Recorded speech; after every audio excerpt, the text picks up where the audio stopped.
Médias comme instrument de la politique étrangère en Afrique, analyse de la guerre communicationnelle.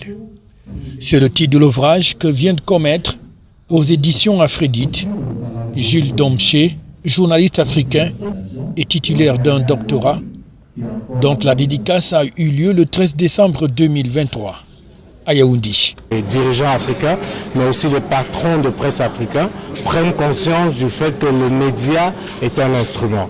Et un instrument a besoin d'être dopé pour être fort, pour rivaliser avec les autres instruments. Parce qu'on est dans une scène extrêmement concurrentielle.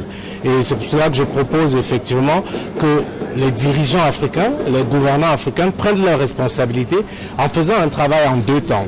Un premier travail de nettoyage et d'assainissement de l'espace médiatique africain qui, à mon goût, est trop pollué par les médias occidentaux, asiatiques, russes. Et dans un deuxième temps, de mettre un dispositif qui puisse permettre l'éclosion de véritables médias africains, que ce soit des médias locaux ou des médias panafricains. Préfacé par Alain Foka, un autre journaliste africain bien connu, l'ouvrage paru aux éditions Aphrodite, le livre du journaliste africain Jules Domché, avec près de 20 ans d'expérience, développe principalement trois thématiques, à savoir la prépondérance des médias anglo-saxons dans l'actualité africaine, l'émergence d'autres acteurs occidentaux dans la guerre informationnelle et enfin les nouvelles puissances et l'Afrique dans cette guerre de l'information. Il faudrait aujourd'hui que les journalistes africains ou les médias africains puissent avoir pour source d'information des sources africaines.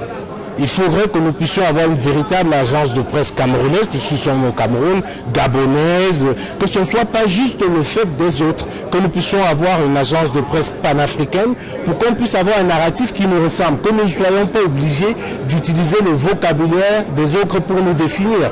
Parce que vous voyez bien que ce vocabulaire, il a géométrie variable.